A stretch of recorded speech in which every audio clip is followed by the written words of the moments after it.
Hey guys, my name's Nick Armenis. In this video, I'm going to take you through a full course on how to get your Google Shopping ads set up for your store. So this is going to be a complete course from A to Z. I'm going to take you through a bit of the theory. I'm going to show you how to install proper conversion tracking, how to set up all your accounts, how to do product research for Google Ads specifically, some bits and pieces like how to not get your Merchant Center account banned. I've got a bunch of bonuses right at the end, so make sure you stay tuned right at the end. I'm also going to take you through how to set up your first Google Shopping campaigns, what to do once they're up and running, and then how to optimize them. I'll also cover off in detail how to scale these ads, okay? So you're going to get a full course for completely free right here on YouTube. If you do like the content, guys, please give the video a thumbs up, hit subscribe, the notification bell, and leave a comment below telling me what you liked about the video. Thanks so much, guys, and let's get into the video. Welcome everyone to my intro course for Google Ads for e-commerce. Okay, so who am I? My name is Nick Armenis, guys, and I'm the founder of Armenis Digital. It's an e-commerce agency in Australia and specializes in Google Ads. So obviously Google Ads for e-commerce. So I've profitably scaled multiple Google Ad accounts past 6, 7, and even 8 figures. Some of these my own, a lot of these clients. I live and breathe Google Ads. I've got a YouTube channel specializing in Google Ads for e-commerce. And then I also run a Facebook group called Google Ads for e-commerce, entrepreneurs and agency business owners. Again, I live and breathe Google Ads, guys. So guys, in this video, I'm literally just going to take you through things like what's the difference between Google Ads and Facebook ads, why would you use Google Ads, and how they obviously differ from what you're probably used to in a non-PPC advertising platform. So the first topic I want to take you through, guys, is Google Ads versus Facebook ads. What's the difference? So basically, guys, Google Ads, we're trying to capture here high intent search-based traffic, right? So this is completely different to social media advertising, which is disruption advertising, right? We're trying to stop the scroll using Facebook and Instagram ads. Whereas with Google, we're trying to capture buyers when they're looking for products or typing terms similar to what we're selling. Now, for example, someone typing red Nike Air Jordans is probably quite likely to buy. Now, if you showed a random person red Nike Air Jordans, you don't know if they're ready to buy, right? Even if they're interested in Nike or Michael Jordan or basketball, they're not necessarily looking to buy a pair of shoes yet, right? So for the most part, Google uses keyword targeting, okay? So Facebook uses interest-based targeting, which is probably what you're used to. So we're going to use keywords, and our ads are going to trigger when those keywords are typed into Google's search engine. So Google uses a pay-per-click model where primarily, although you can in some instances now pay for different types of delivery, Facebook is mainly a CPM model, so cost per thousand impressions model. Google also allows you to hit people at different stages of the buying cycle compared to, say, a Facebook ads, right? So Facebook is more top of funnel traffic. Google is, although you can capture top of funnel traffic, it's probably more towards the medium and bottom of funnel traffic, right? You should also be using both, guys, to maximize your sales potential, brand awareness, and overall reach. So a lot of people ask me, which one should I use? I recommend using both, guys. So you're obviously you're more than likely well-versed in Facebook ads. You're probably getting some good sales. Google is a perfect way to tack that on. You can definitely rely entirely on Google ads, but I recommend using both. So why advertise on Google, right? So I've already shown you some of the reasons, right? So again, it's intent-based rather than disruption. We're hitting different shoppers. A big part, though, is we're giving your brand the added trust of Google's brand power. If you're appearing on Google, you're going to appear like a bigger brand than what you actually are. I feel like Facebook still has that connotation that it could be potentially a scam, given it's on there, given how many scams are on there. People just seem to trust Google a bit more. And as you've seen, guys, as you can see on this matrix here on the right-hand side, you've got online shoppers, right? We're hitting different types of shoppers here. Someone that shops on Amazon is different to the person that's shopping on Facebook, who's different again to shopping on Google. They're all different people. You should try and advertise on all of them because you're going to capture the entirety of the internet. These guys are the juggernauts. The Google customer is totally different. So if you're on Facebook, you're going to be capturing, some people obviously shop on all of these, right? But at different stages, people use different types of tools, right? So they're using different methods of where they're going to buy. So if you're across all of these, you're going to maximize your chance of building a big brand and maximize your chance of getting sales. So that's my other point. So you're going to cover more of the internet, and at the very least, you're going to be able to retarget on the different platforms, right? So Facebook and Google. So it's easier in Google, in my opinion, to test lots of products quickly, therefore making it perfect for general store or broad niche stores, right? I myself have clients with in excess of 40,000 products on their stores, and Google has been the primary traffic driver there just purely because of ease, right? So it's much easier to get a bunch of products in a shopping campaign, get that up and running, rather than needing lots of creative on Facebook.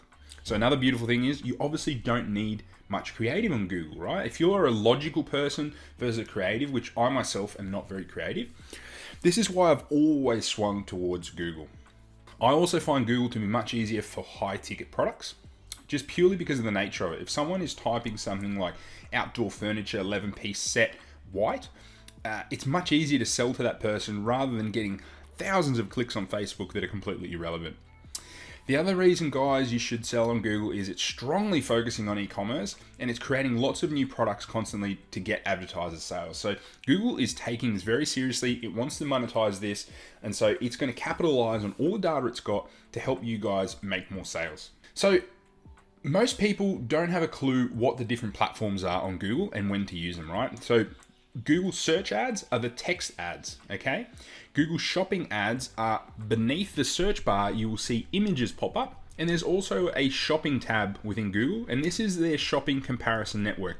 You can actually go to Google Shopping, which is an actual site itself, and peruse there as well. The display network, which is banners across over 2 million websites across the internet. YouTube, you're all well aware of. There's multiple placements there, and the newest platform, Discovery. Now, this course is going to focus on shopping because, to be honest, that's where 80 to 90% of your sales are probably going to come from.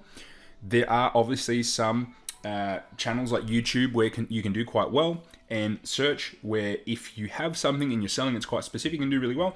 But for the purpose of this, I'm going to mainly use shopping and show you guys how to advertise with shopping. One thing I wanted to cover off before I get into the meat and potatoes of the course is the mindset for success with Google. I'm not a huge mindset teacher, guys, but there are very important differences in how you need to think about advertising on Google. Google traffic is based on people intentionally searching. This is something you need to have in the back of your mind when you're auditing ad accounts, when you're trying to improve your ads on whatever basis you check it.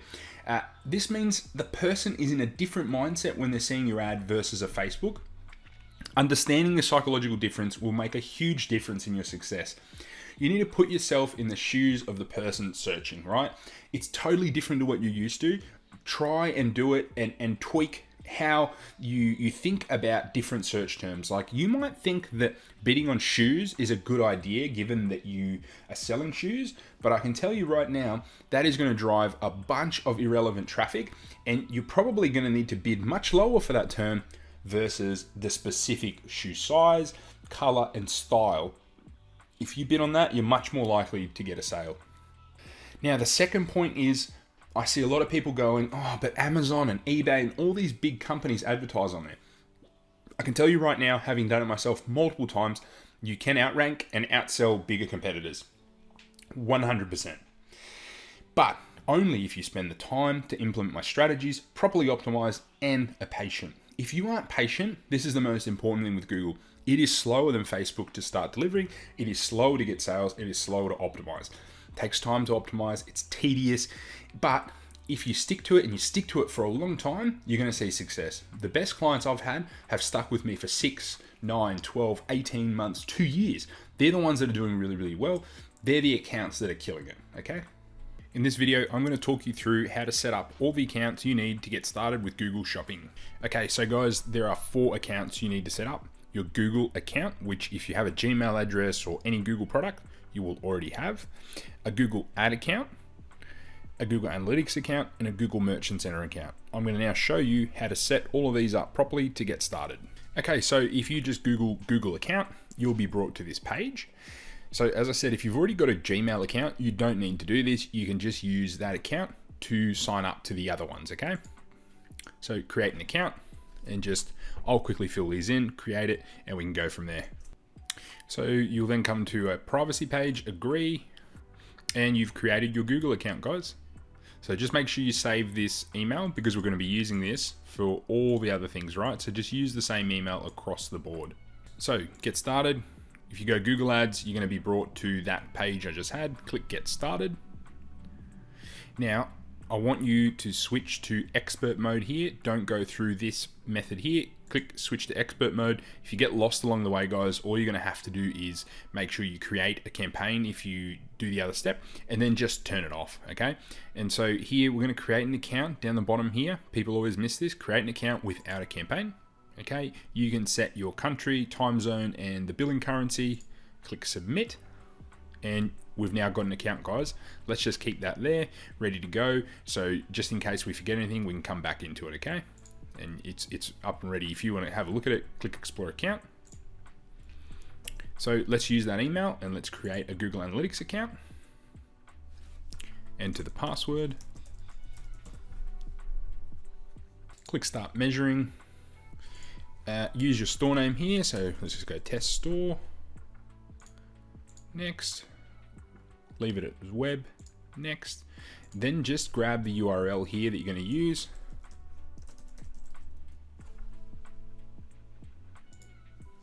I just click other here. Your time zone again, which is important.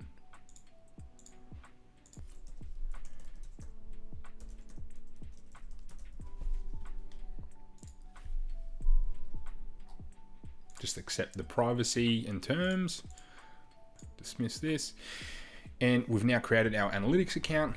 Let's now create the next account, the merchant center. I'm just getting all these set up for you guys because what I'll do is I'll actually need to link them all together in a moment. So I just want them all set up first, and then from there we can link them all together.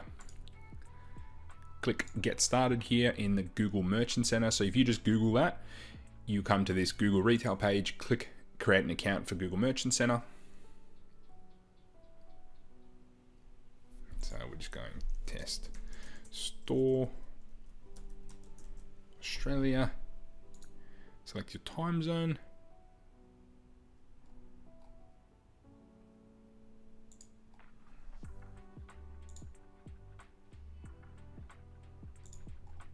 Click Shopify.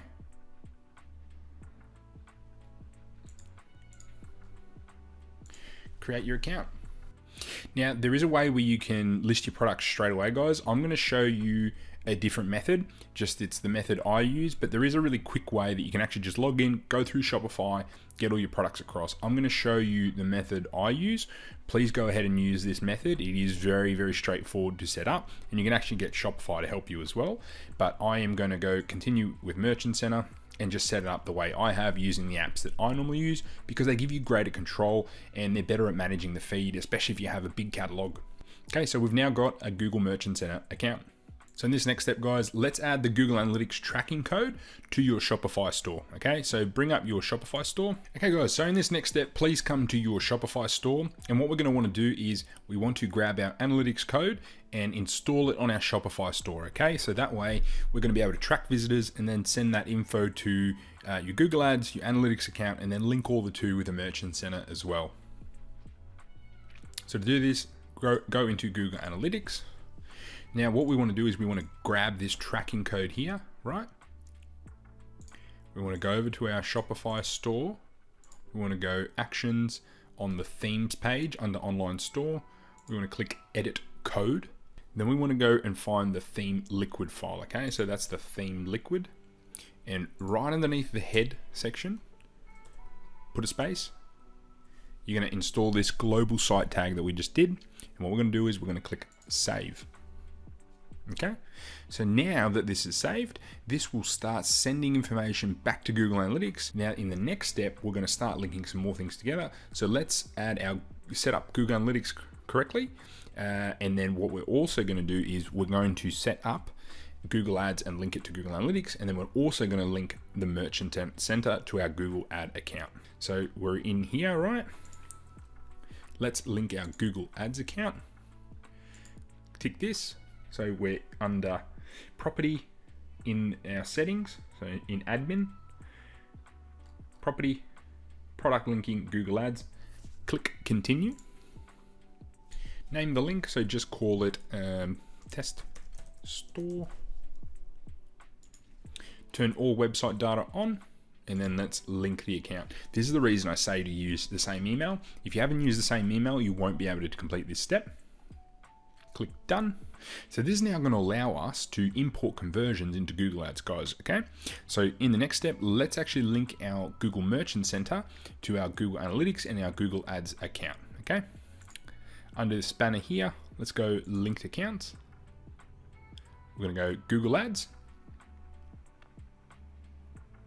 And our Google Ads account, because we've used the same email, is already there. So let's just link that now. Now that is going to send a request over here in our Google Ad account. Let's refresh, and we should get a request here saying to authorize this link. Here we go. It's just in this bell icon right here. View the request.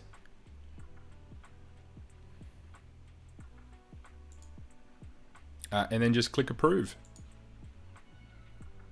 Now the Merchant Center and Google Ads and Analytics are all linked together. So in this next step here, what we're going to do is let's click over to business information. And now you're going to want to fill all this out with your relevant business info, guys. You want your URL, email, phone number, and make sure all this information matches across the whole spectrum, right? So whatever in your Google Ads account, whatever in your analytics, everywhere you've got this information, make sure it matches, okay, guys? On your Shopify store, whatever details you have there, make sure this matches, all right? Because they're bots crawl, and if they don't match, this is when you're going to have that untrustworthy ban. Up the top, let's go over to website. We're going to grab our Shopify store URL and put it in here. Just grab this here.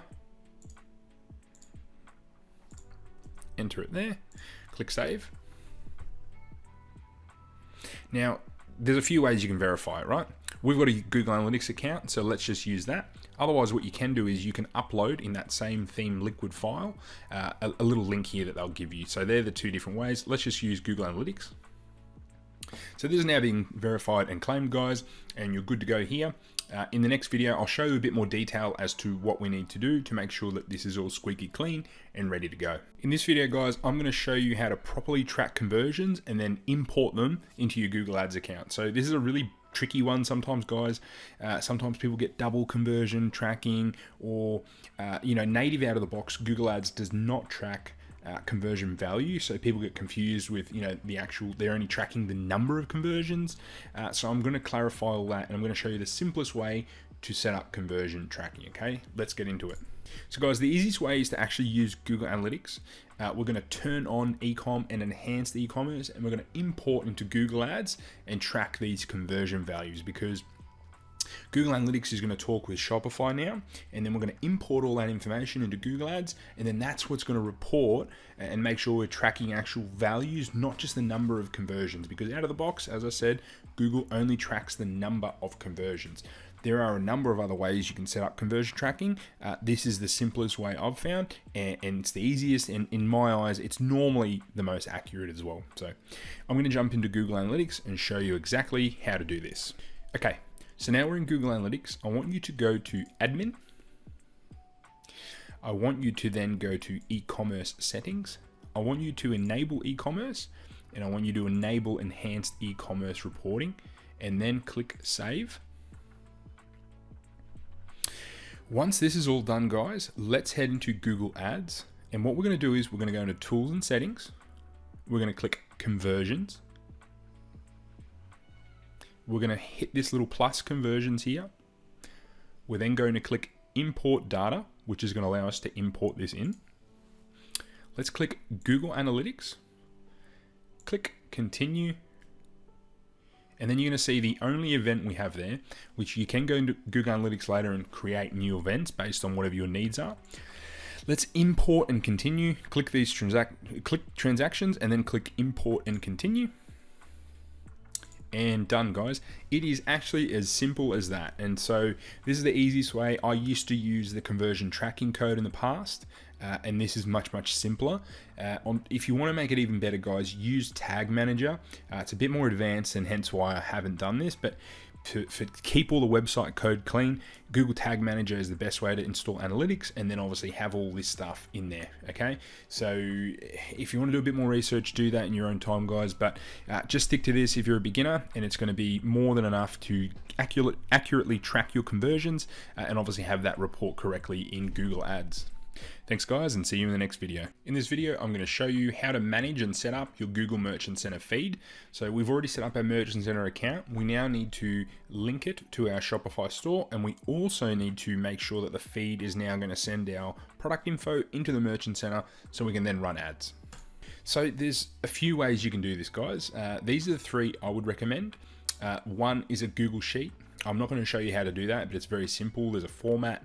You just got to go into the Merchant Center, have a look at the format that they require, manage that sheet, right? There's a section within there to upload it.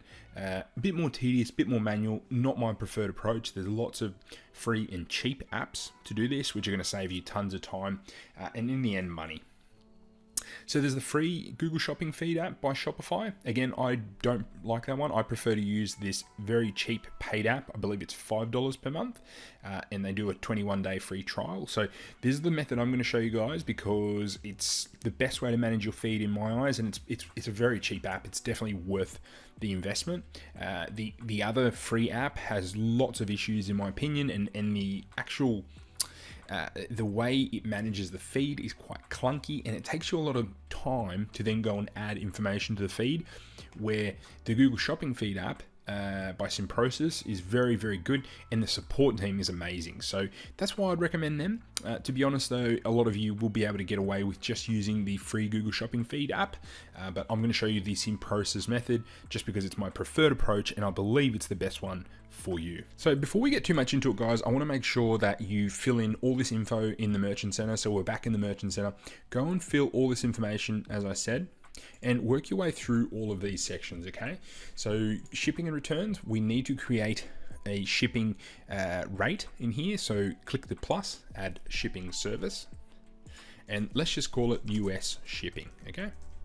And we're going to do the United States. And now one little thing, guys, no matter the currency of your store, if you select United States here, the currency needs to be USD. So the currency isn't the currency of your store, it's the currency here that you're targeting, okay?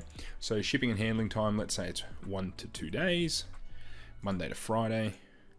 Transit time, let's go 2 to 15 days.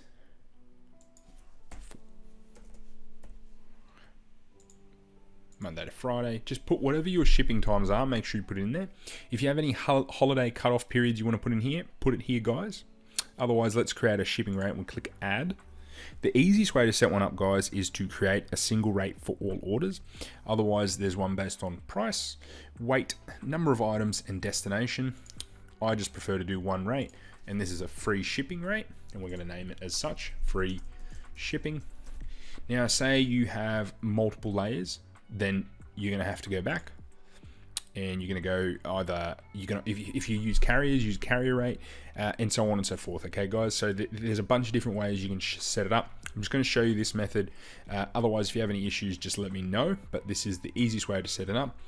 Just click continue. But obviously, basically what you got to do though is you have to match whatever is in your Shopify store. So yeah, next section is sales tax. Make sure you save. So the next section is sales tax, and obviously whatever the law dictates where you are. So if you're in the US and you need to collect sales tax, make sure you set it up. Otherwise, given I'm not in the US, I don't have to. So I'm going to click save. Again, I'm not a tax expert, so please consult your accountant or professional that assists you with this. And that's this section done and dusted. As I said, fill in the business information section. And then affiliates, no need there. Surfaces, I've covered off in another program, in another video. If you have a Google My Business listing, guys, you can actually register that as well. So under linked accounts, just click Google My Business and add it in here. But otherwise, the most important things are shipping and returns. They need to match whatever's on your store. Sales tax, business information. And from here, guys, we can go on to the next step where we're going to actually install the apps and we'll go from there. So visit the Shopify store, guys. Type in Google Shopping. And what I'll do is I'll actually install both of the apps that I recommend. There's this one here. Click Add App. Click Install. Now just click Allow, saying you will allow SimProcess access to these things. Now you're going to find your Google Merchant Center here if you've used the same email. Again, there's why I said use the same email. Otherwise, if you haven't done these steps, they've got them all there, guys. And these guys are going to want you to have all the good video content here that if I've missed anything, these guys are going to have it. They've got tons of cool video content about it, guys. So let's just click yes, I've enabled programs. It's now going to make sure that we've verified the domain, okay? So if you haven't done that, then this won't work. See, this is the next step, shipping information. That's why I've already set it up for you guys. We've got shipping information. If you haven't set all this stuff up, this will not be ready to go, okay? So from here, guys, what I like to do is, there's two methods to manage your feed. You can do all products, or you can create a Google Shopping collection and just do those, okay? It's totally up to you. For now, let's go all products. For the title, I like to use the SEO title. The reason for this is I don't have to change my store type, my product page description, and I can just change the SEO one. And then you can do the same for the product description as well. And here, it totally depends on one, your budget, and two, what type of product. I normally submit all variants, okay? If you don't include tax in your prices, make sure you select this. And here, global format is the most common one, and that's what I use. Now let's just click sync. Now this is going to sync our store and the Google Merchant Center account together, and your feed will be ready to go. And you'll actually, once all of this stuff is approved, I'll go into back into the Google Merchant Center account. So you'll actually have information pop up here for services. And once this is all done here, once products actually are set up, so once we've actually got products through, come in here, you'll be able to click this, I've agreed. Agree to the policies and activate. Until this is set up, and this can take up to 10 hours as per the little message that popped up there, you'll click activate. It'll then take anywhere up to 7 days, guys, sometimes even longer, to actually get that feed approved. So you're gonna have to wait that time before you can actually do ads. So best bet is to jump on this and do this quickly, okay? So, but otherwise, guys, that feed is ready to go. What I can do is I will show you how to do it with the free app as well. So to sell for free with Google Shopping using the Shopify integration, what you can do is, guys, is jump into here, sales channels, and then select Google, add the sales channel, allow. This is going to give you the store requirements as well. So you need to have a refund policy, you need to have your payment methods visible, and your contact information is visible as well. If you don't have this, guys, you will not be able to set this up properly, and you'll get your Merchant Center account banned. If you actually want to go and create a smart campaign, you can do this straight away just from here, guys. If you want to sync your product feed as I just showed you, just click this and get started, okay? But the way to do this, you need to have these here, and once you're ready to go, that's all you need to do. If you need to do a smart campaign, again, you just need to click that. As I said, I'll show you my main method, which is using the SimProcess app. And the reason I recommend that is you're going to be able to use a lot more features that are missing in this app here. This app is great for beginners. So if you are a beginner, feel free to use this. If you do have a bit more money and want to save yourself some time, use the SimProcess app, okay? So you're good to go. Just wait anywhere from 2 to 7, up to 10 days for your feed to get approved. And once you've got that, you can actually move on and start and create you can actually get started and create your first Google Shopping campaign. Welcome back, guys. So in this video, I'm going to take you through the elements of a winning Google product. Now, while I don't like the phrase winning Google product, because I find that Google, you are able to sell pretty much anything on there as long as people are searching for it or searching phrases where they might buy something like it. I'm going to show you the elements that I think that contribute to being a really successful product on Google. So let's get into it. Guys, there's 7 things I've found where products are going to do well on Google, right? So the first one is mass appeal and or a large addressable market. Now, if something has large appeal or the market is large, now think phone accessories, right? Everyone almost on the planet has a phone. So phone accessories and phones themselves are a huge addressable market, right? So other things are like beauty, health, wealth, laziness. Anything relating to those is going to have some more search volume, right? So the more search volume, the better. People always ask me how much search volume. Guys, in short, the more the better. Don't focus on it too much. If you're going to build a whole store around it, yes, focus on it a bit more, right? But if you're running a general store or you find something that has a couple of hundred searches, obviously that's not a lot. But when you add up all the different variations, you're going to get to several thousand very quickly. If you find something with a few thousand on one keyword, definitely going to be all good. If you find something 10, 100,000, huge market, it's going to do well, right? Potentially. The second one is a benefit or solution that is fairly obvious, okay? If something doesn't have an obvious solution or there's not a phrase that can be typed into Google that isn't specific, you're probably going to need creative like video or an image to better explain it, right? And this is where Google does not do well, in my opinion, unless you're using YouTube. So number 3, sell accessories to complement large, well-known product releases. Now, a perfect example of this is when Apple or Samsung release a new product, right? Any accessories related to those are going to skyrocket.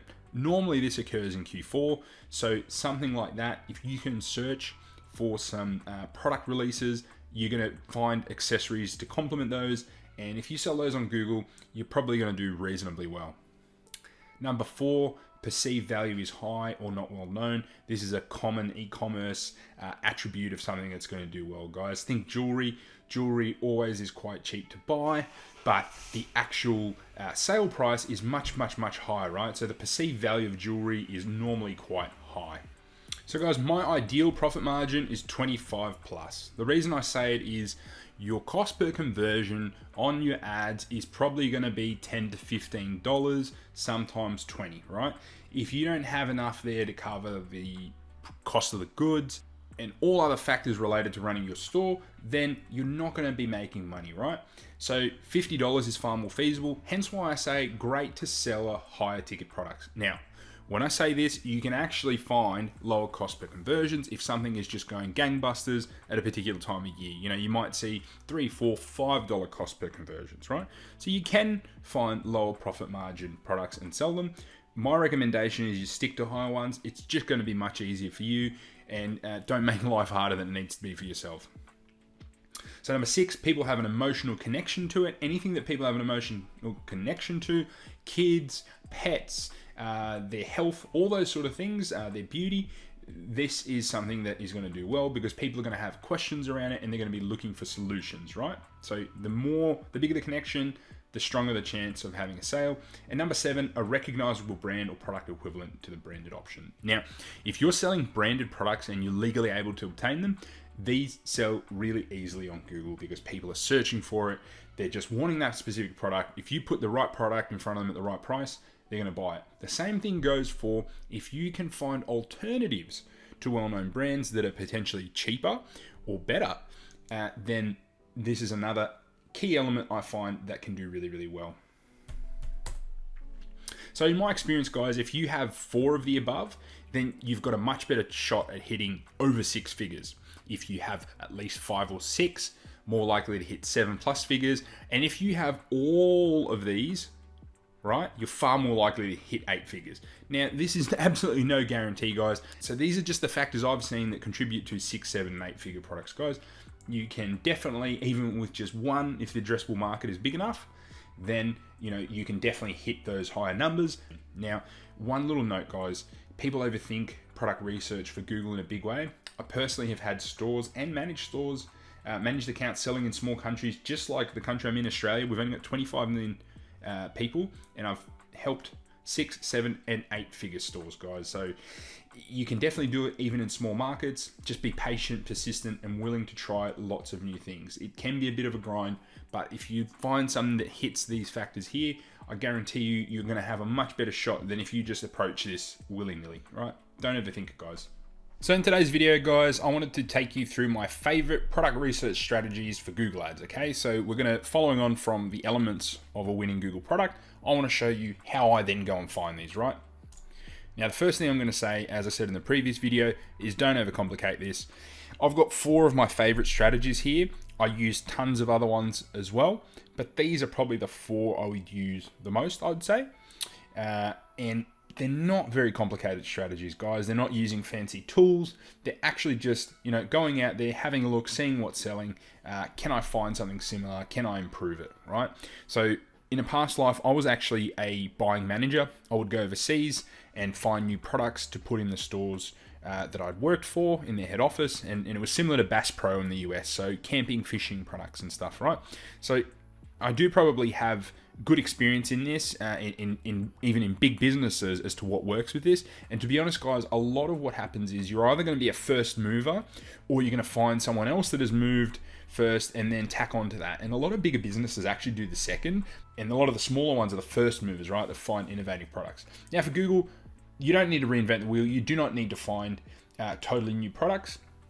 If you do, the problem with it is that there's going to be no search volume, right? So unless it's solving some amazing sort of problem, there's going to be no search volume, and you're actually better off finding things that are being searched for, right?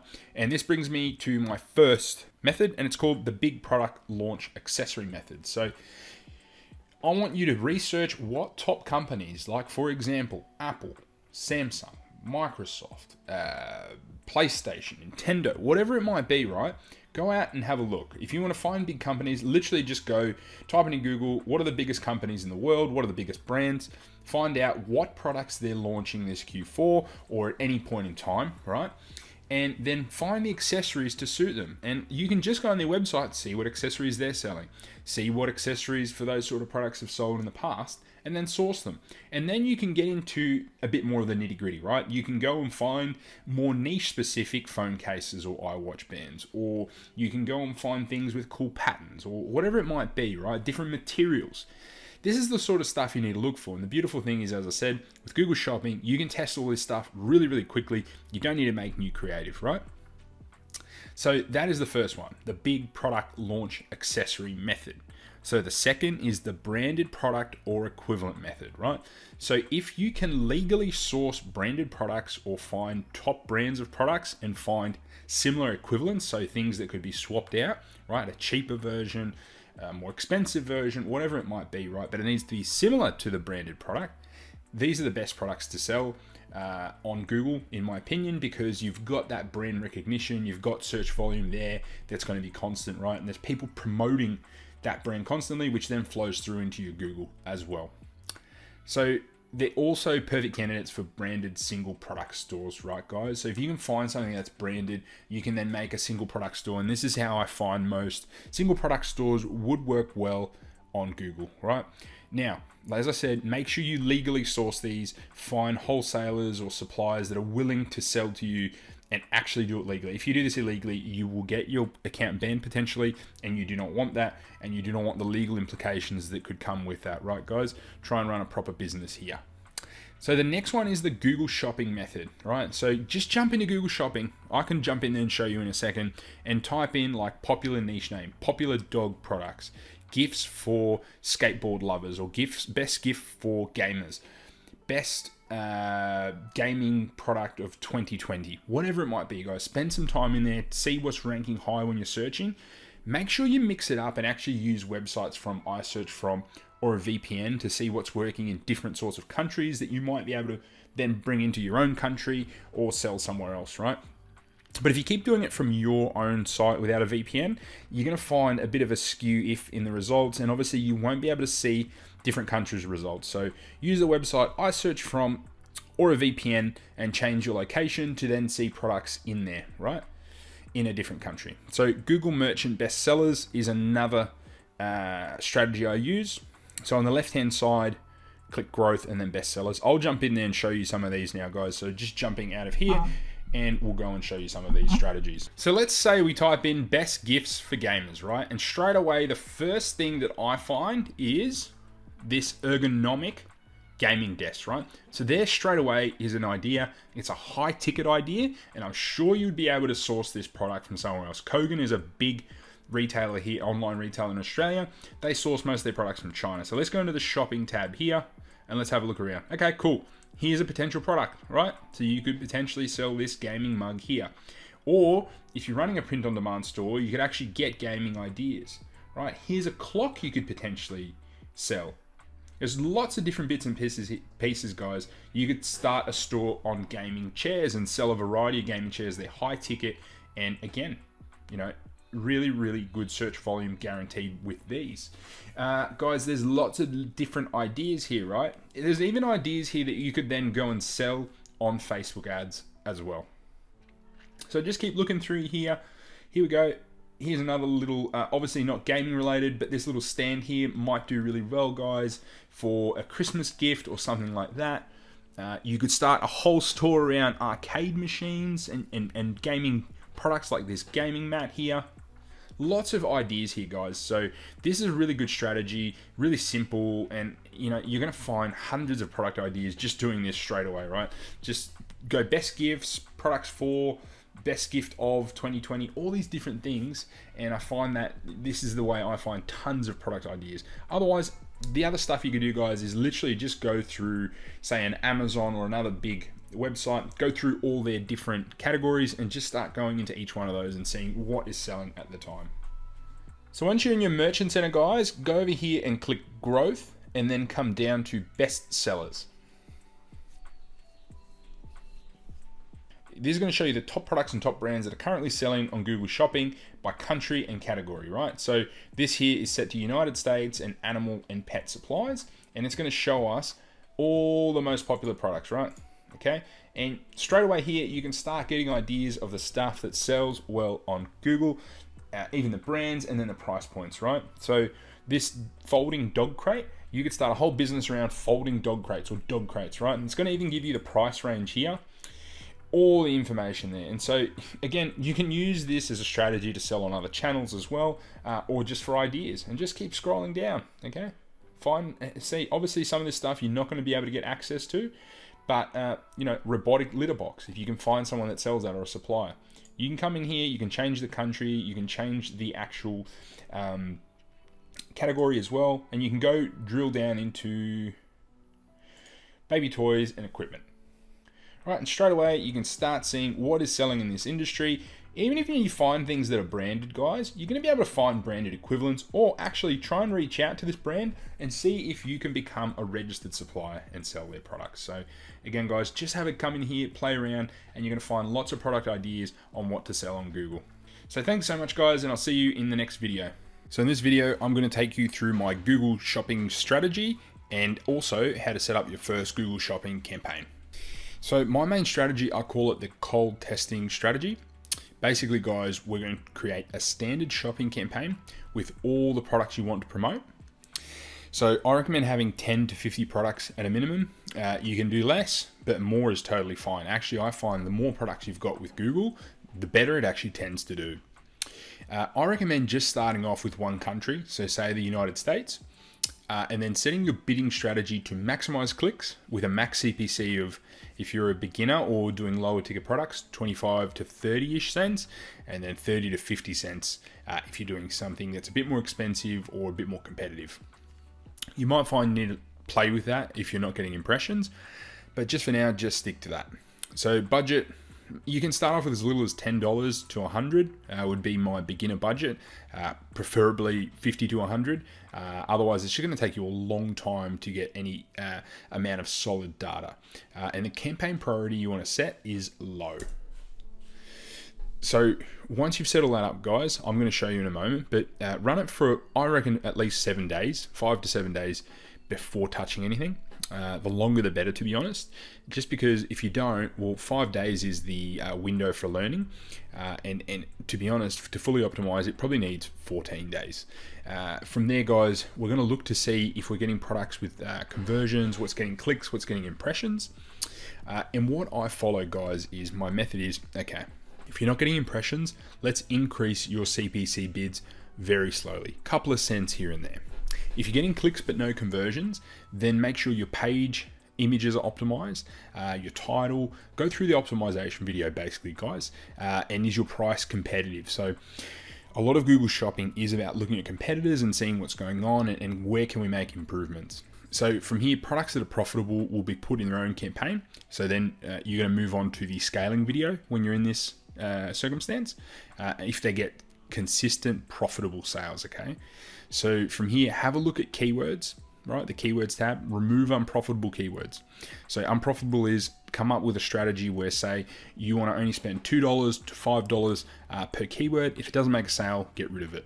Okay, ideally I like to leave things get 100 to 200 clicks, but obviously I know that not everyone's got the budget to do that. So if you're on a smaller budget, do less than that. You can also remove irrelevant keywords, guys. So anything that's too broad or not exactly what you're selling. So make sure from here, guys, you're adding products to this consistently if you want to keep scaling. If you've got a store doing with tons of traffic already, you're probably not going to need to do this step, but then you're going to need to use some more advanced strategies than this particular one. So the reason this strategy works, guys, is because we're bidding really low and we're being conservative. If you don't bid low, then it will not work, and it's definitely not best practice. Okay, so best practice is to use more segmentation, which I talk about in other videos in this course. From here, guys, check 1 to, I'm going to say 2 max. I've got 3 here, but I probably wouldn't need necessarily say 3. You can check it, but I wouldn't make changes 3 times a week. I'd keep it to 1 to 2 times a week to make changes and batch them, as I've told you in other videos. So as I've already elaborated, guys, I've already said before, this strategy only works when we're bidding low. It's perfectly suited for beginners just because it's simple, and this is why I recommend it. If you have a larger account, this strategy may not work for you. I've still seen it work on big accounts, but you may need to get a bit deeper and a bit more targeted with segmentation and bidding at the more specific product profit margin level or by collection or products, which is best practice, right? So best practice is to segment your campaigns or ad groups by profit margin, price point, collection, seasonal item, and things. Basically what we're wanting to do is better control our bids and what keywords we're coming up for through the use of negative keywords. So I'm going to jump into a Google Ad account and show you how to set up your first Google Shopping campaign. Okay, so now you're in your Google Ad account, just click New Campaign, click Sales, click Shopping. Your feed will pop up here, select your country, and let's select a standard shopping campaign. So guys, I forgot to mention earlier, to do this, your feed needs to be approved. So in the Merchant Center, everything needs to be green, and that feed needs to be activated and approved, which, as I said, can take up to 10 days to happen. So let's just call this our test shopping campaign. Select maximize clicks as your bidding strategy, and let's select a maximum bid of 30 cents. Our budget of, say, $100. Our campaign priority of low. If you're on a tight budget, you can actually remove these here, guys, but I like that at least leaving on Gmail and Discovery and YouTube here, just because you can then be seen on all these different networks as well, and it can do quite well. Select your country, save and continue, and now let's just go all products, ad group. Now, this is what I meant with segmentation. You want to create multiple ad groups depending on, and do them based on profit margin, collection, etc. Click Save. And you've created your first campaign, guys. It's as simple as that. What I'm going to do now is I'm going to go into this account and kind of show you the steps and what I look at on a weekly kind of basis, and then what I do to improve campaign performance. So I'm now in my shopping campaign. And guys, what I'm going to do is I'm going to look at the keyword tab, go search terms, and I'm going to look at probably, let's go roughly 2 months. And I'm going to go filter down by cost and see, okay, what is chewing up all my spend and am I getting sales? Okay, as you can see here, this word playmat, I spent $11.97, got 0 sales, so I've excluded it. Here's another one here. I've spent $7.66, got 0 sales. I'd probably exclude this too. The only reason I won't is I know that it's a very good keyword based on what I'm selling. It might just be a little bit competitive and I might need to wait a little bit longer. Now, here's where I'm talking about, I guess, some with broader keywords. Baby mat is a very, very broad keyword. If this continues to spend and doesn't get me sales, I will be removing that, okay? So as you can see, this is kind of the process, and how you add things as negative keywords is you just click that as add as negative, and click save. So from here, guys, what I'd be doing is I'd then be looking at the product level and seeing which products are bringing in sales and which ones are chewing up all my spend and not giving me sales. So you can filter by sales here and see, okay, I'm getting conversions on these. I don't have to worry about them. But let's filter by cost now and see, is anything not profitable? So this one here, guys, probably not profitable. We've spent $65, had one conversion, but it is a higher ticket product. Now, if this was a product that was, say, $30, I'd probably be removing that. And to be honest, I'm going to be watching this one and seeing if I need to remove it. Currently out of stock, so I probably will not be getting it back in. So as you can see, pretty good spread here. Look, this is an example here. So I've spent $23. I've had 0 sales. This is one I need to keep my eye on. Same with this one here. Spent money, made no sales. But as you can see, quite a good spread of sales on this account. Often what you'll find is the top costing products quite often aren't bringing sales and you need to remove them. So these are the basics, guys. This is what I'd be looking at. If you want to get a bit more advanced, you can go down to location. You can put an ad schedule in. But for more info on this topic, guys, go into my optimization video. But as you've seen now, this is my testing strategy for beginners. Most of you are going to be able to use this strategy and get some really good results. Okay, thanks, guys. So this video will be about Google Shopping scaling with single product campaigns, or SPCs. So guys, scaling with SPCs is probably one of the most used strategies out there. I really like it because basically what we've got is we've got our test campaign strategy that I've shown you in the previous video. We find consistent winners in there, and then we scale them out into single product campaigns, okay? And so what that means is all the spend on this new single product campaign will be directed to that one product that we know does really well. The reason we do this is we have better control over the keywords we appear for, we've got better control of the bidding, and Google can optimize for that specific product. And obviously all of that data goes directly into there, right? So Google is going to develop a really good history for that product and who buys it, right? So we've got heaps of control, and then we can play around with the budget on that specific product. And basically how to determine whether or not to put a product into its own campaign.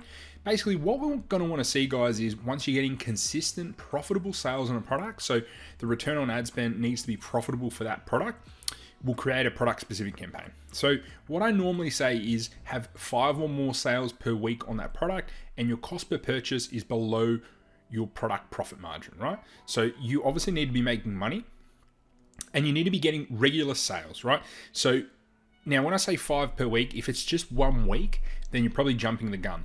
2 weeks, you're starting to get a bit better. So, 10 sales. 3 weeks is probably ideally when you want to go. That being said, you can do it quicker. If you wait longer, the chance of it being successful are obviously much, much higher. Okay. So from here, what we're going to do is we're going to create a campaign using the same settings that we said that we used in the test campaign, but we're going to set the max CPC roughly to what we're paying for the product in the campaign, and slightly higher potentially, right? So 5 to 10% higher, because we're going to want to scale it a little bit harder, right? We're going to set the priority to 1 level above what we have in our test campaign. So if you chose a low priority for your test campaign, this needs to be medium, right? If you chose medium, this needs to be high. The key here is it just needs to be higher because the priority determines which bids are used. And so we wanted the slightly higher bids here. The reason we're bidding higher here is because we obviously want our product to be shown more and to be shown for more keywords as well. Now the budget, you can start $15 to $30 to begin with. If you've got a big budget, 50, 100, even better, right? So I would use manual CPC with eCPC or target ROAS for this specific product, okay? So, and again, you're gonna wanna set it slightly above what it was in the other campaign. Now, with the ROAS, you're gonna wanna set the ROAS slightly lower to what you were getting. So a lower ROAS is gonna get your product shown more. We then wanna grab the product ID and add it in the inventory filter. I'll quickly show you in a campaign right now. But basically, guys, we only want that specific product in there and everything else to be excluded. I'll show you exactly how to do it, but this is my favorite strategy to scale, right? So if you've got multiple single product campaigns and your test campaign, you're going to find that you're going to obviously be getting more and more and more sales, and the more winning products you find in there and the more single products campaigns you're able to scale, the more sales you're going to make, right? That being said, you can also scale just with your test campaign, okay? That is also a viable option. I just like this for the control it gives and the ability to max out a specific product. Let me jump in and show you how to set one of these campaigns up. Okay, so to highlight what I'm saying, guys, go into your shopping test campaign. Right, at the moment, I'm looking in the last roughly 2 months, say. We're gonna go to all products. And what we're gonna do is, let's have a look at which ones have given us the most conversion value or the most number of conversions, right? Now, this product here, obviously we're out of stock of this at the moment, but $99, $7.90 cost per conversion. I haven't got the conversion, so I'll add in conversions here just so we have the actual numbers.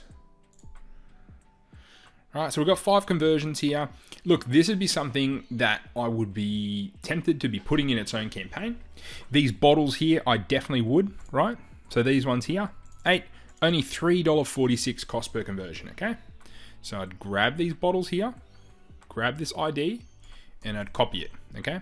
And what I'd do now is go all campaigns. There's a few ways you can do this, right? But I'll show you one. So create a new campaign here, go sales, go shopping, and we can either do a smart shopping campaign with that product on its own. That said, it may impact the other product in the previous campaign now.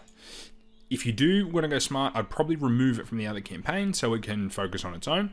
Otherwise, if you choose standard, you can leave it in there and you can just let it do its thing. Now, if it doesn't do too well, then either pause this campaign or remove it from the test campaign. It's totally up to you guys. For this, let's call this the bottles single product campaign. And it's normally often a good idea to actually put the ID as well there. Sometimes you definitely don't have to. I'm not going to for this. So go manual CPC with enhanced CPC for conversions. Let's do the budget. We'll go $30 per day. We're gonna leave everything else here. Let's put the campaign priority to medium, so it's higher than the test campaign, which is at low. We'll go Australia. Let's go save and continue. And so we're just gonna do a standard product shopping campaign. We're gonna go the bottles. We might actually put the ID there now. And the bid, in the previous one, it was getting 35 cents from memory. So in here, let's go 0.4, okay? Click save. All right, so now we're in the product groups. Come down here where it says all products and click this little plus and add a subdivision, okay? Go item ID, paste the item ID in here, click it here. Okay, so this is segmenting this out, and then let's save without editing bids because we've already set a bid. All right, and what we're going to do here is we're going to exclude everything else in all products. Right, let's exclude everything else. Okay, so what this product is now going to do, guys, it's just going to focus on this one specific product. All right. That's as simple as that. You've now created a single product campaign, okay? And now, guys, obviously you're gonna wanna follow the exact same procedures, adding negative keywords, giving it some time, but make sure you give this a week or 2 minimum before you do too much. You're gonna find that at the start, single product campaigns sometimes don't do too well, especially if you jump the gun and don't have enough. So that's it, guys. This is how to scale with single product campaigns. The more of these you get, the more you're gonna maximize. Remember, some of these products are just not that scalable, right?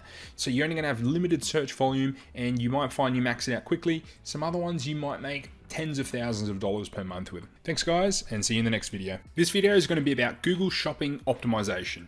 So, guys, you've got your campaigns up and running. What do you do to now further optimize them? So, optimization for Google, guys, is all about matching the customer search query and their intent. So every search query has different intent, and Google knows or has a pretty good idea what that person is intent based on all the data points they've got available, right? They know where the person is. Are they at home? Are they connected to Wi-Fi, mobile data? Are they in the car just driving? It could be any of those factors, right? And so they all play a part in when Google shows that ad. And so the longer you actually run it, the better and more information and more conversion data Google has, the better over time Google performs. So part of optimization is actually just letting the campaign run for a longer period of time. And so Google is marrying our search query, our customer search query, and their intent with our landing page or product page. So it's taking in all those factors and deciding when to show your ad. So how can you help Google optimize, right?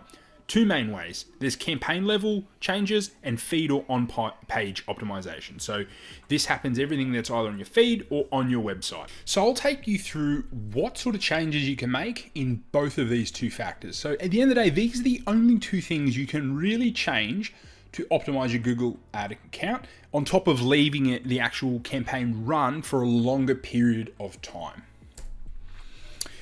So I'll go through the campaign optimization first. And so what I would do, guys, is get into the habit, even set a calendar reminder to check your search terms report and add any irrelevant or poor performing keywords into your negative keywords. Now, what does that mean, irrelevant? So anything that's not directly related to your product or is extremely broad, I would remove. Okay, so then set yourself some targets. So for example, say I will only spend a maximum of $10 on a keyword or $5 on a keyword before I add it as a negative keyword. Okay, so you're going to find that normally what will happen is your super specific terms are what will convert, and the broader terms just will not convert that well, guys. Okay, so get into the habit of adding these negative keywords into your campaigns, and you will see over time your click-through rate will improve and your conversion rate will improve. So from here, guys, let's remove or adjust bids on poor performing products. So again, set yourself a threshold. The easiest one is either the sales value, so what the product sells for, or the profit margin of the product, right? So that's totally up to you. If you want to add that in there, or take it out into a spreadsheet, or add the formulas within Google Ads, you can do all this. But the easiest thing is just to set the sales value, and from there you can actually just remove the product once it hits that value. Okay. From here, guys, we can actually also tweak bids and bidding strategies, right? So when I say tweak bids, depending on how you're doing it, if you have a whole account wide, so if you're using maximize click, my strategy, the maximize click strategy, and you have a top level max click bid set, then guys, you can actually just tone that up and down, right? So finding that sweet spot is more an art than a science, and I find just periodical tweaks here and there can actually make quite big differences. Now, if the tweaks don't work, you can actually try a different strategy. If you have plenty of conversion data, switch over to manual CPC, and this will give you more control over bidding on actual individual products, collections, and things like that. If you have even more data, then actually use eCPCs and maximize for either conversions or conversion value. And then if you have heaps of conversion data, you can try target ROAS, or guys, if you want to switch to a smart campaign, that would be my last resort for something like that. Now from here, you can change device level adjustments, right? So device level adjustments are, you go to the device level tab and say that mobile is performing better than desktop. You can actually increase the bids by 10%, 20%, whatever it is, just play with it over time. I always jump in and do 20 or 30% from the get-go if I find something doing well. Or if something's doing poorly, actually do a negative bid adjustment, okay? Now, you can also do demographic adjustments. So if a particular gender isn't doing well, and if you find that your ads are only converting at certain times of the day, like say between 12 midnight and 5 a.m., they don't convert, actually exclude those times. And so this is going to mean you have more ad spend to use over the better parts of the day, right? From here, guys, play around with budgets, and if your ROAS drops, scale the budget back a little bit, okay? these are the main factors and the main changes I make, right? And guys, normally what happens is with experience, you get better and better at knowing what to do and when, okay? So there's a bit of an experience and art and focusing on these things here, okay? Eventually you will find your own groove as to what works for you, as long as you stick to it long term. Now, the next stage of optimizations, guys, are the on-page, so feed and page optimizations, okay? And there are only obviously a few factors that really matter. The most important is price. So tweaking the price can actually make a huge difference, okay? Remember that this is a shopping comparison network, and so people do obviously factor in price, especially if you're selling the exact same product as someone else. It's going to favor the person with a cheaper price, right? Now, price isn't the be all end all. If you find that you cannot go lower than someone else, maybe you can make a different package. Maybe you can add other products, make it slightly different, find different images, get a better product title, which is obviously the next stage, right? So you can tweak product title and descriptions, and obviously adding relevant keywords in there and removing words that you just don't convert, right? So play around with that. Left to right is how you should order it in terms of importance. And this is going to take some tweaks. Again, go into your search terms report, have a look in there and see if there's any really high converting keywords, add them into your title and into your description. Yeah. Now, a big important factor on the feed level and campaign, actually, guys, with Google Shopping is the more conversions you get, the more you'll be rewarded and pushed up the rankings. So it's important to actually get those conversions and stick to this stuff longer term. Now, the image actually, guys, can make a huge difference. So if you have a really bad image, or if the people are not sure what it is, or Google flags it as being like limited in terms of its ability to deliver, because potentially the product is too small, it doesn't have a white background, which isn't, you can get away not using a white background, guys, but the standard is white background with the product itself as the main, obviously, part of the image. Okay, so ensuring your feed has all relevant fields filled in, guys, is important as well. So make sure you've got your Google product categories in there, and go down to the 5th level, I believe, which is the deepest level you can go down. Giving that information to Google is going to better tell it when to show your products, okay?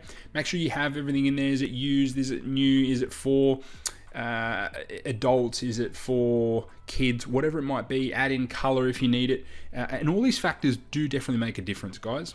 The more info you give Google, the better. Other things you can do are on-page CRO. So any on-page CRO, improving your website speed, so conversion rate optimization, that is, guys. Removing any roadblocks to purchases. And lastly, guys, review your competitors and make adjustments based on what they're doing. If you see a competitor doing really well in one space, then see what they're doing well and kind of mimic it, or at least make it better than what they're doing. So guys, here's a prime example of a bad image, right? Which of these products would you be more likely to buy? Yeah. The left-hand side image is terrible. It's really blurry, and it would likely have a major issue from Google, right? On the right-hand side is obviously a perfect image. People can see exactly what the product is, and it looks good, right, guys? There's a really good article on Data Feed Watch that shows you how to structure your titles, guys. And if you have a look at this, pause the video, see which of these here relate to you. And so if you hard goods are anything that isn't in any of those categories, right? So it tends to be basically, office chairs, anything that's hard and isn't made of a material is normally a hard good. That's where most of your stuff, I would say, would fit into, okay? Depending on what you're selling. So that there is going to show you how to structure your titles. Just Google it. This article is quite easy to find. And yeah, follow this as a guide as to how to structure your titles. So when and how often to make changes? I get asked this a lot, guys. I like to batch changes and do them weekly, at the very most 2 times per week.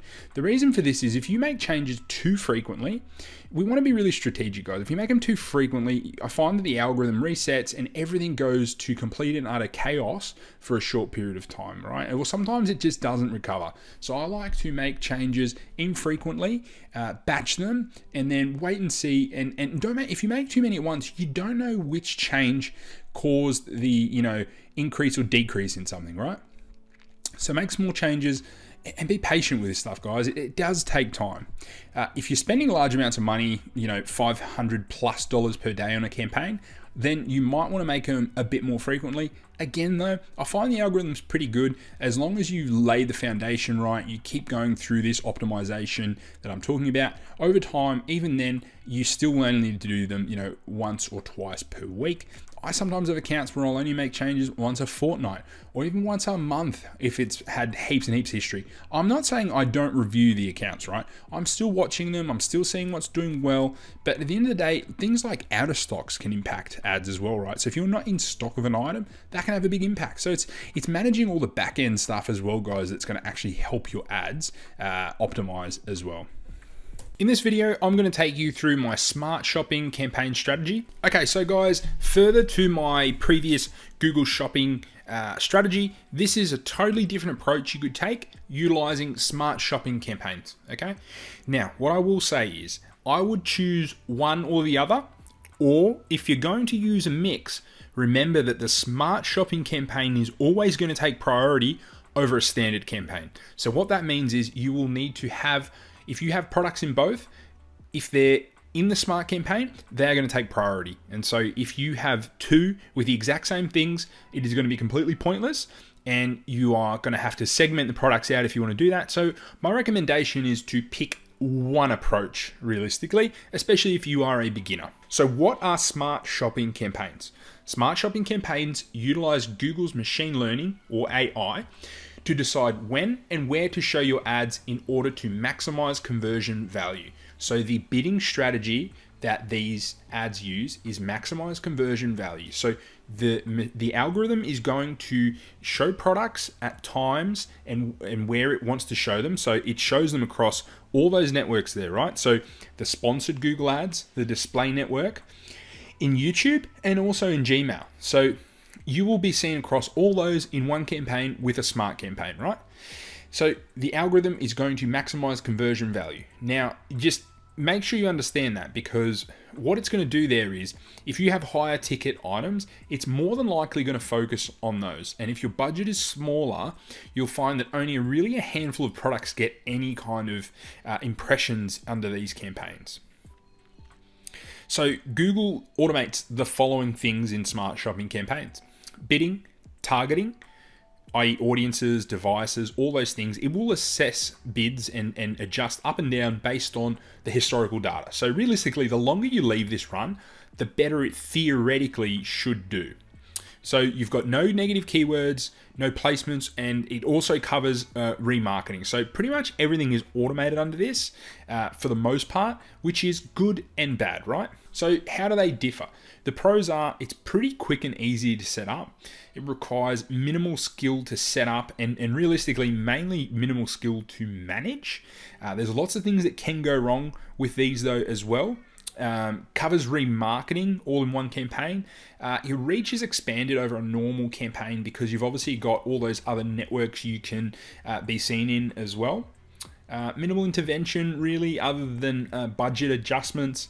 Utilizes automated bid strategies and machine learning, and I think it's really great for probably small business owners that really don't have a good understanding of how to optimize their campaigns, adjust bids, and make changes that can really impact the campaign. Now this all sounds really good, guys, but there are actually quite a lot of cons too.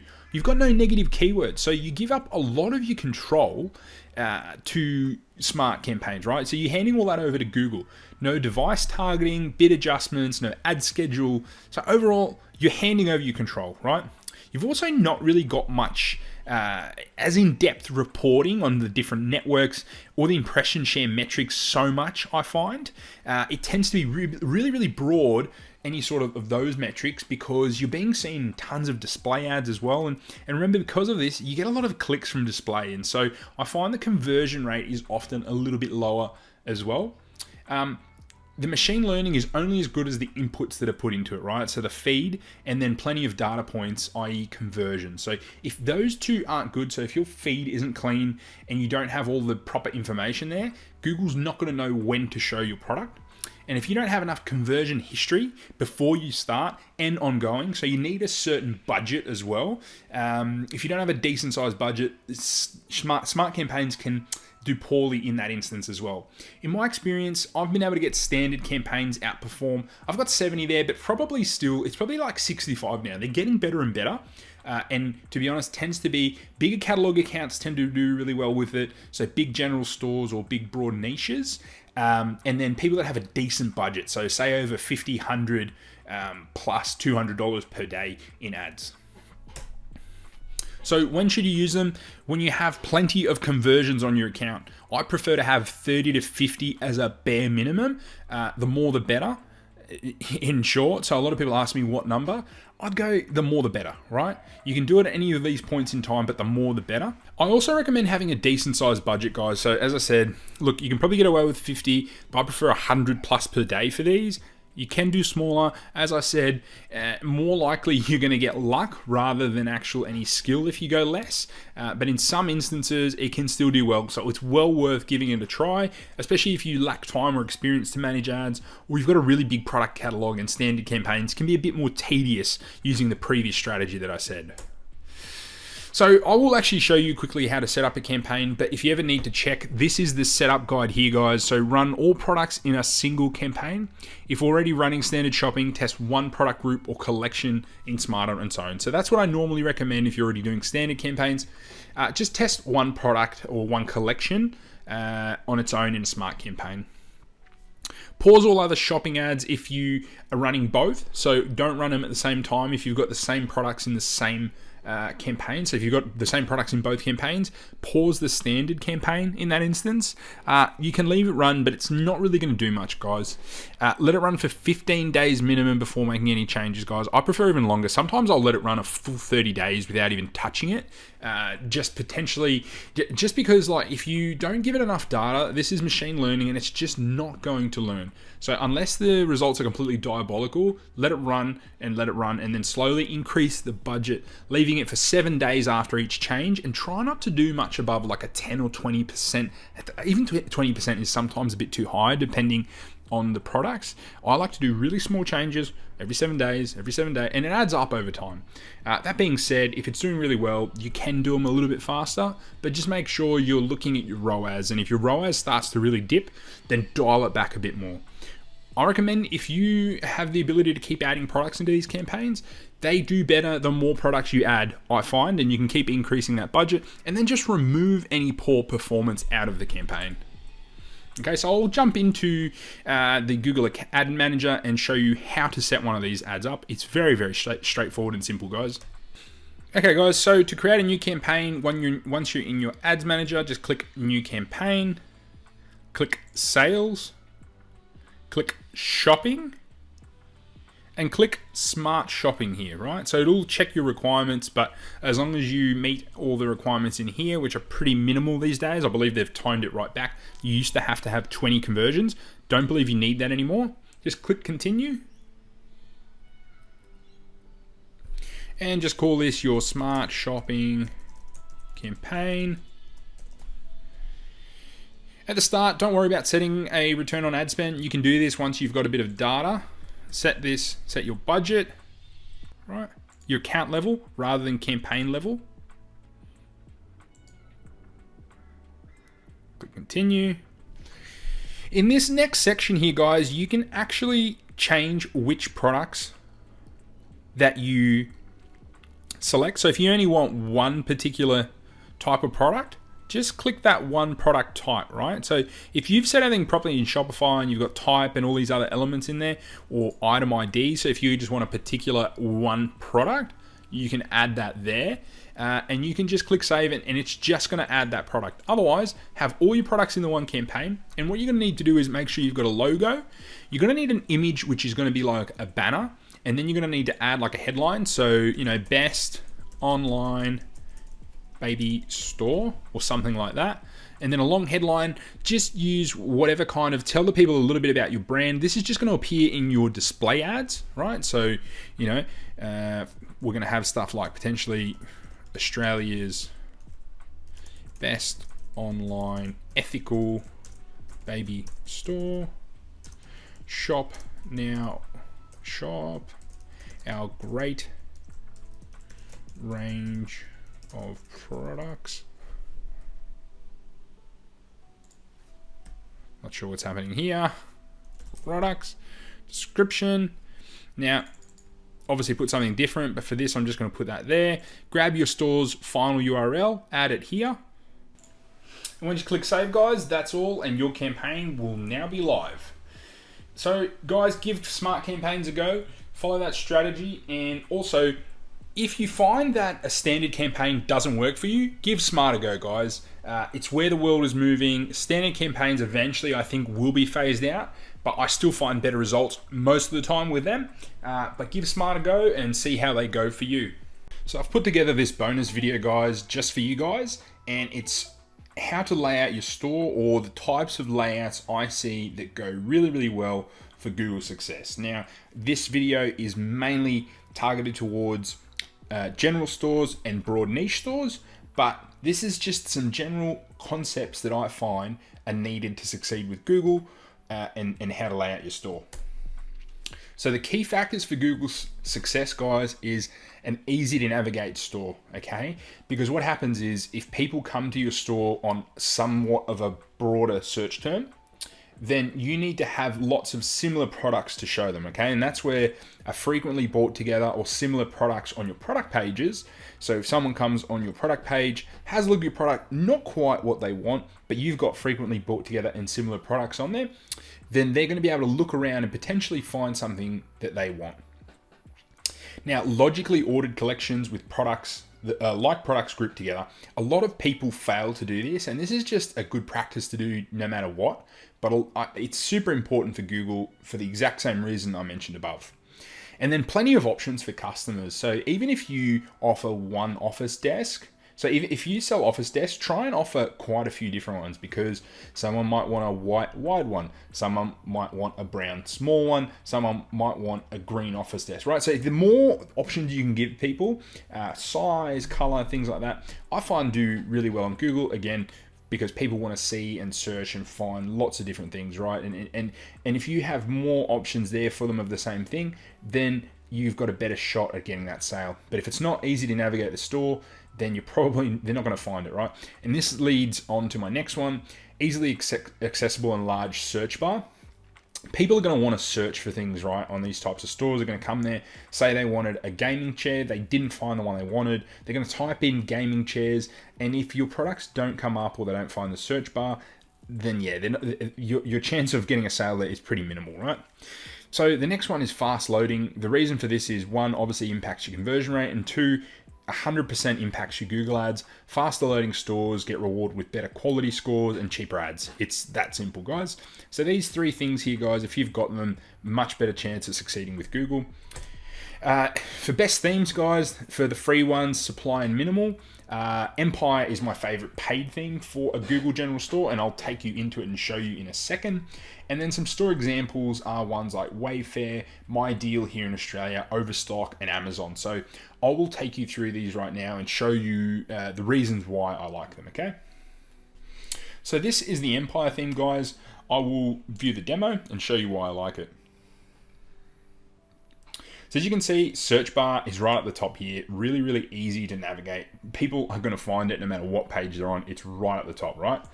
Even if we go to mobile, very, very easy to navigate. All the collections here, right? Look at these, all these different collections, very, very easy to navigate. You've got a top of, you've got a collection and then all the sub kind of collections beneath it. So easy for people to shop. A banner image here that relates exactly to the different types of products they're selling. And obviously, as you can see, quite an easy to navigate and aesthetically pleasing theme. So if you go into one of the product pages, again, they've got the little breadcrumbs here to find other categories that you'd like, related products here, customer reviews, and just an easy to navigate store, guys. So yeah, if you want a paid theme, definitely recommend this one. As you'll see, it's because it kind of mimics these sort of stores that I recommend for you, okay? You've got all the categories here, big search bar, lots of different styles of products again, right? So have a look at this website. They do really, really well in Australia, and they're actually about to list. Also gives you lots of product ideas. Amazon again, guys, play around with Amazon. We've got so many collections here. It's easy to navigate. The reason they do so well, there's a reason they do so well. So take note of what they do, especially with their like frequently bought together kind of items, right? So they're the masters of this. So frequently bought together, other types of products in the industry, brands related to the one you're looking at. So all this sort of stuff, because you've got to remember that Google is, and especially Google Shopping, is a comparison search engine. Remember, people are there to compare, to look around and do a bit of research as well, right? Next one is Overstock. Again, very, very similar. Has a huge search bar. All the most popular collections are here. And then if you go to actual product pages, it'll be very easy to then find, other bedding products, other bedding and bath, the top category. And then again, you're gonna find reviews, customer images, right? People also searched and they find different categories here, right? Wayfair's another one, an American site. Again, similar. You're obviously starting to sense. Having shown you all these, you'll no doubt be finding a bit of a common theme here, right? Easy search bar, lots of categories, easy to shop, lots of products, right? So hope that's helped you guys. This video is a bonus just for you guys. And yeah, happy selling. In today's video, I'm going to show you how to not get your Google accounts banned. Now, a lot of you, if you have been advertising on Google of late, you'll have noticed that Google's been really cracking down, particularly on Merchant Center accounts, right? So the Merchant Center has its own set of policies, as does the Google Ads account, right? The focus of this video is going to be on the Merchant Center, given that the focus of this presentation and course will be on shopping, okay? So these are the most common reasons I see for the bans, and so to avoid obviously getting banned, do not do any of these things I'm going to talk about right here, okay? Or do the things, right? So missing legal pages is a big one. And on top of this, it's not just the missing legal pages, guys. These need to be clear and not confusing in any way to a customer. I've actually had refund policy pages be flagged just because my policy was a little bit vague as to how a customer could get a refund, right? It needs to be crystal clear with simple steps there. What do they need to do? What's the length of time? And so sometimes using a standard template is not going to make, you're not going to necessarily comply just because you've taken someone's standard template, even if it is the Shopify one, right? You need to go in, have a look at it and actually simplify it and make sure that it actually is what your refund policy is. On top of this, you need terms of service, a privacy policy, super, super important, and a contact us page, right? A bit more on the contact us page in just one moment. But yeah, guys, if you're missing these legal pages, this is probably the number one reason I see people get banned, okay? And this bit here, although it's its own little flag, so within the Merchant Center, you will see a red kind of message appear at the top. This is often a common reason, but the misleading or untrustworthy promotions ban also often relates to some of these things, right? So not enough info on the contact us page is another one. It's super important that you need two, not two there. So the number 2 of either phone, email, or address, okay? So you need 2 of those. So you need a phone and email, an email address, phone, and so on and so forth. You need 2 of those. And on top of that, I'll add to this, these need to match what's in your Merchant Center, what's on your Google Ad account, what's on your website, and everywhere else. Because again, for the untrustworthy promotions ban, this is often due to things just not adding up about a brand, right? So if you're trying to get away with using a fake address or fake email or fake phone number, it's just not going to fly anymore. You need a legitimate one. You can go out and purchase a phone number that's virtual, and it's easy to get an email, right? So if you don't want to use the address, I recommend having all 3. Maximizes your chance of not getting banned, but that's just me personally. To comply, you need 2 of these, and that untrustworthy ban is often due to this, right? Selling banned products is the next one. I would familiarize yourself with the Merchant Center policy. There are a bunch of products there that are just outright banned. Things like gun, CBD, all sorts of things like that, outright banned. Anything containing cannabis and so on and so forth. There's heaps of products that are just outright banned. Go through that list. Make sure you're not selling something that is banned. My recommendation is if something is ingestible, goes onto the body, could potentially burn someone, anything that's deemed high risk, I just would steer away from, right? It's easier to just not sell these products.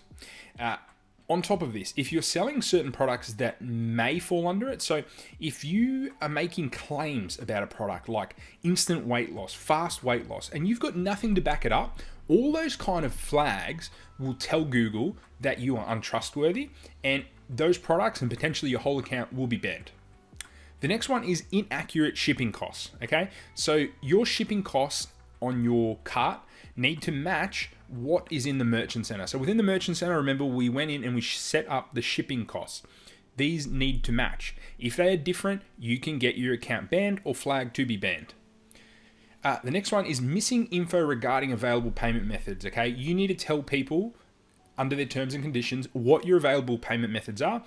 Easiest way is to, at the footer of your page, have the icons of the payment methods you accept. I also recommend having them in your cart as well.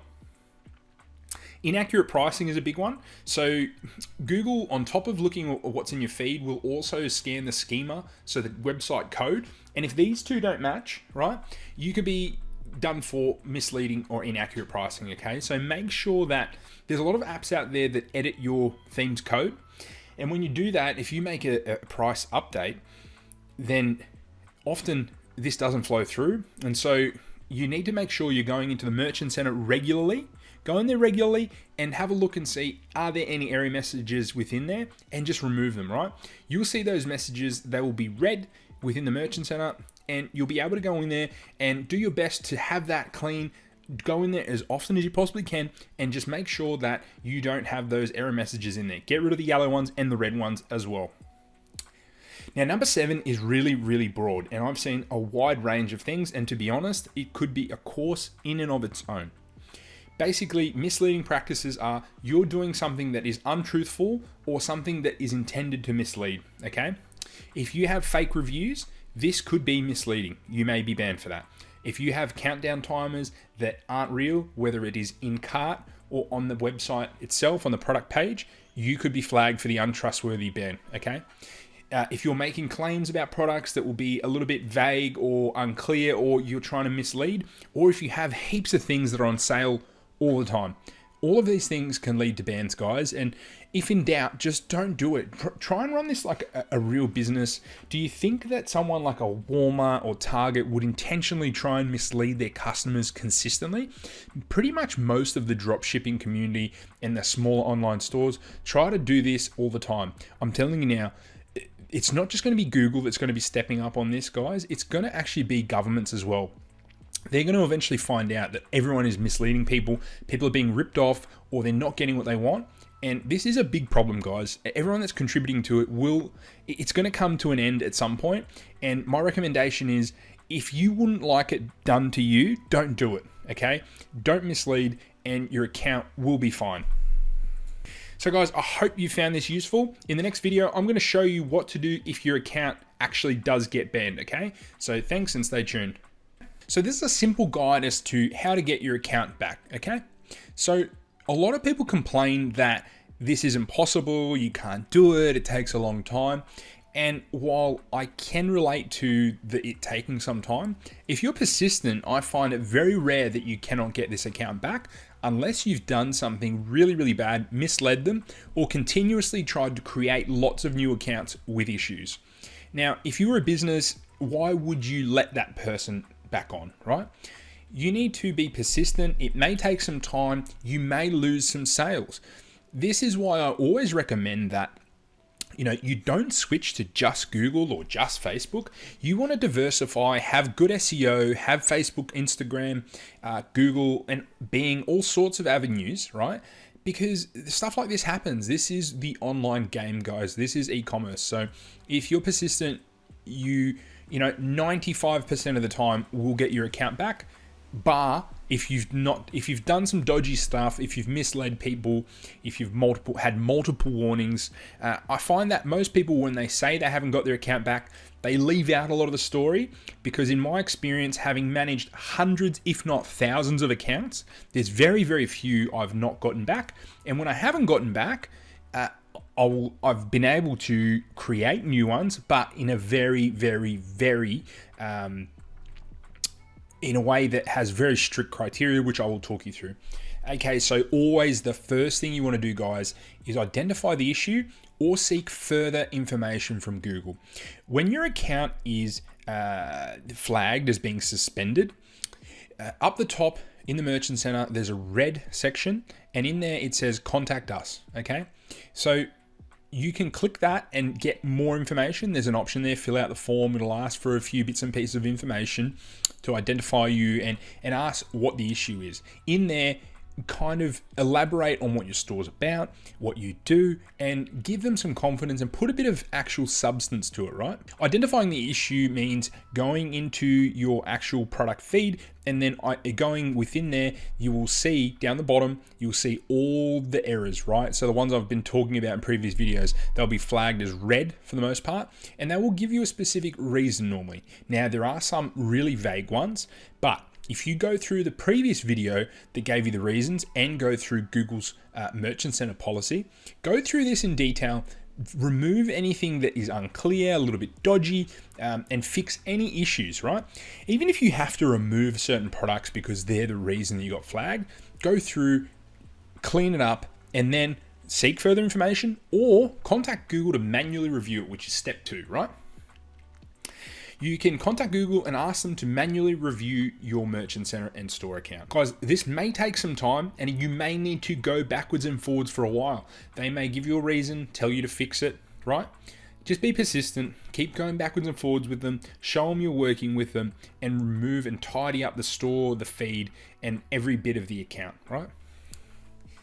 Now, as I said, there will be some instances where you will not get this account back. Okay, if you avoid all the things I said, it is unlikely, and even with the massive push that they did, yes, even myself had some accounts banned, I was able to get all of those back bar one. The one that I did not, this is what I did to restore the account. If you get a final ban, you will likely need to recreate all of your accounts. This means a new Merchant Center, Google ad account, analytics, and if you really want to go extreme, a new URL and credit cards, okay? This needs to be a last resort, guys, and you need to be careful. Always, always, always try and get the accounts back first. Even if it takes you several weeks, if not a month, you may need to just do this, guys. This right here, this step is a last resort, so please do not just skip to doing this, because if you do it and you are in somehow matched to the previous account, then you will get an auto ban again, okay? So how to sell for free on Google Shopping, okay? So how to sell for free on Google. So what do I mean by how to sell for free on Google? Guys, basically Google wants to take on Amazon and get as many people on their platforms as possible, okay? So across the Google suite, it's really ramping up e-commerce, and you can now actually submit your products for free shopping listings through the services program. So this, in essence, guys, means that shopping SEO is now a thing, right? So I will show you exactly how to do this and what you need, but basically using your shopping feed, as long as you have a feed, a Merchant Center account, and an online store, yeah, you can actually now have free listings. So some of those ads that used to pop up will now be replaced with free listings. That being said, ads are still going to be super important, guys. So a lot of people ask me, does this mean I will not need to pay for ads anymore? While Google does claim they will favor listings based on relevancy, so based on what the customer is searching for, and obviously a well-optimized feed and store is going to get preference there. I see a similar situation, and actually is happening right now, to how text ads appear in search, right? So you will have some organic ads and you will get some sales. Your free ads will not be something you're going to be able to rely on entirely, and you will still need paid ads. I think it's almost a way to tease people to bring them into it, but I definitely recommend at least signing up. If you don't get anything out of this course, this here, you should at least create your feed, link it to your store, have everything linked together, and then submit for the services program, okay? So this will allow you to have free shopping listings, getting you, in essence, free sales. So requirements to participate in the free ads: you obviously need a website or e-commerce store, you need a Merchant Center account with the services program switched on, and you need a product feed. Now, I recommend you upload all your products to your feed into this free program so you can capitalize on this, right? So the funny thing is, guys, Google is taking this serious. It's partnering with PayPal and Shopify payments to allow you to verify really quickly and to allow you to process payments right there and then, right? You can actually plug your PayPal accounts and stuff within this. So it's making it super easy. It's removing friction in the Google Shopping Network. And if you don't do this, you're going to be wasting, you're going to be leaving money on the table, guys. Another note is that Bing also has this now. So I recommend jumping on board across those two. You can definitely get a few sales per day, totally free doing this, especially if you optimize your feed as per my optimization video. So how to set it up? Go into your Merchant Center account, click Growth on the left-hand side, then go Manage Programs, click Enable on the services across Google section. So as you can see on the right-hand side, what it looks like.